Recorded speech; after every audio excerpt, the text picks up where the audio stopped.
नमस्कार साथियों, the legal शिक्षा वैली में आप सभी का स्वागत करते हैं। हम बहुत ही इम्पोर्टेंट टॉपिक के ऊपर चर्चा करेंगे कि पत्नी के मेंटेनेंस को हस्बैंड के द्वारा किस प्रकार से रिजेक्ट कर सकते हैं और कौन से ग्राउंड में पत्नी के मेंटेनेंस को कोर्ट रिजेक्ट कर सकते हैं, उनके बारे में हम विस्तार से चर्चा करेंगे।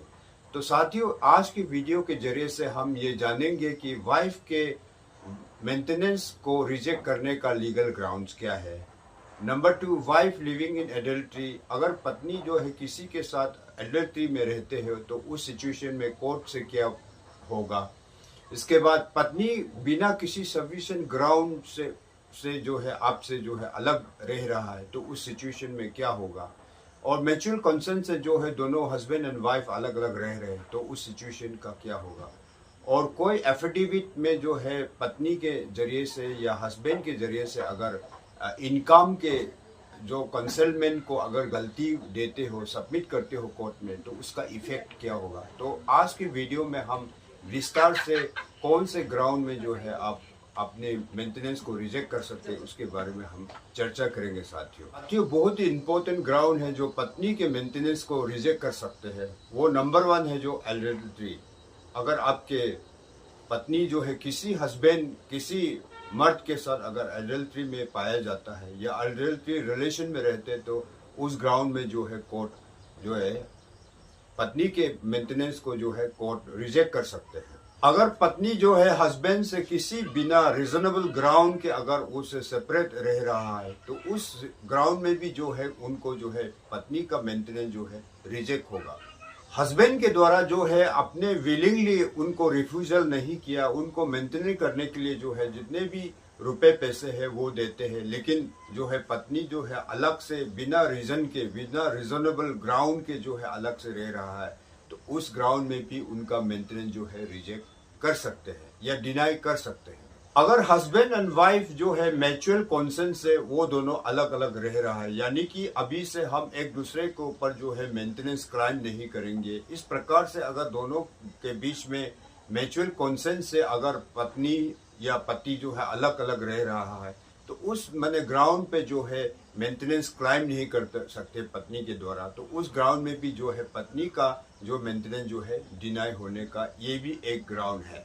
अगर पत्नी के पास सफिशिएंट इंडिपेंडेंट इनकम है तो उस ग्राउंड में भी कोर्ट उनका मेंटेनेंस को डिनाई कर सकता है कि आप अपनी इनकम है, अपने आप को मेंटेनेंस कर सकते हैं, अपने आप के जो डेली खर्चा है वो आप कर सकते हैं, आप एम्प्लॉय है। अगर आप अनएम्प्लॉयड है उस ग्राउंड में आपका मेंटेनेंस डिनाई नहीं कर सकते, लेकिन अपने आप को आप मेंटेन करने के लिए आप एम्प्लॉय हो तो उस ग्राउंड में आपका मेंटेनेंस डिनाई करता है। इस प्रकार से ग्राउंड को दिखा जाता है कि वो एम्प्लॉय है या अनएम्प्लॉयड है, तो on the basis of that very point आपका मेंटेनेंस डिनाई कर सकते हैं। अगर हस्बैंड के तरफ से कोई नेग्लेक्ट नहीं किया, कोई रिफ्यूजल नहीं किया उनको मेंटेनेंस करने के लिए, यानी कि जो भी पेमेंट मिलता है, जो भी इनकम करते हैं वो हस्बैंड कंटिन्यूअसली देता है, हर महीने देता है, खर्चा जितने लगते हैं उसको प्रोवाइड करते हैं, फिर भी जो इंटेंशनली अगर कुछ एलिगेशन लगाता है तो उस ग्राउंड में भी कोर्ट ये देखता है कि इस एलिगेशन झूठ-मूठ का लगाया गया है या सच में।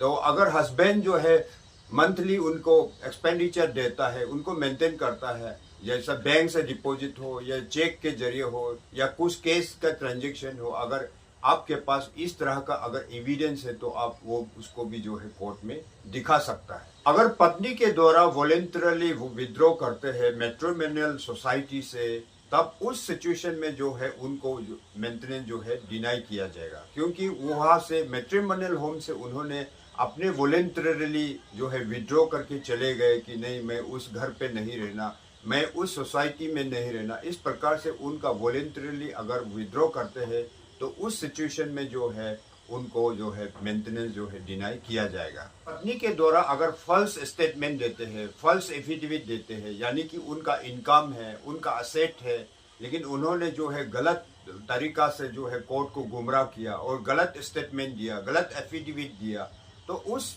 सिचुएशन में कोर्ट उनका मेंटेनेंस को डिनाई कर सकता है। हस्बैंड के तरफ से वाइफ के एडल्ट्री को प्रूफ करने में सक्सेस होते हैं तो उस सिचुएशन में उनको मेंटेनेंस जो है डिनाई किया जाएगा, क्योंकि कोर्ट जो है फेक पर चलते हैं। किसी पर मेयरली एलिगेशन लगाने से ये साबित नहीं होता, लेकिन उनको साबित करने के लिए आपको एविडेंस की ज़रूरत पड़ते हैं। सारे चीज़ जो है फेक और एविडेंस के ऊपर बेस करके चलते हैं। तो अगर आप एलिगेशन लगाते हैं और उसे प्रूव करने में सक्सेस होते हैं, तो उस सिचुएशन में जो है आप हस्बैंड जो है पत्नी के मेंटेनेंस को डिनाई करने में जो है सक्सेस होंगे। तो इस प्रकार से जो है पत्नी के मेंटेनेंस को रिजेक्ट करने का, डिनाई करने का यही एक स्पेसिफिक ग्राउंड है। उस ग्राउंड को जो है आप कोर्ट में साबित करने में सक्सेस होना पड़ेगा, तब भी जो है कोर्ट जो है पत्नी के मेंटेनेंस को डिनाई कर सकेंगे। तो साथियों, मैं उम्मीद करता हूं कि आज इस वीडियो से आपने कुछ न कुछ ज़रूर सीखा होगा। तो मैं उम्मीद करता हूं कि आप मेरे चैनल को सब्सक्राइब करेंगे, लाइक करेंगे, कमेंट करेंगे और मिलते हैं नेक्स्ट वीडियो पर। Thank you so much.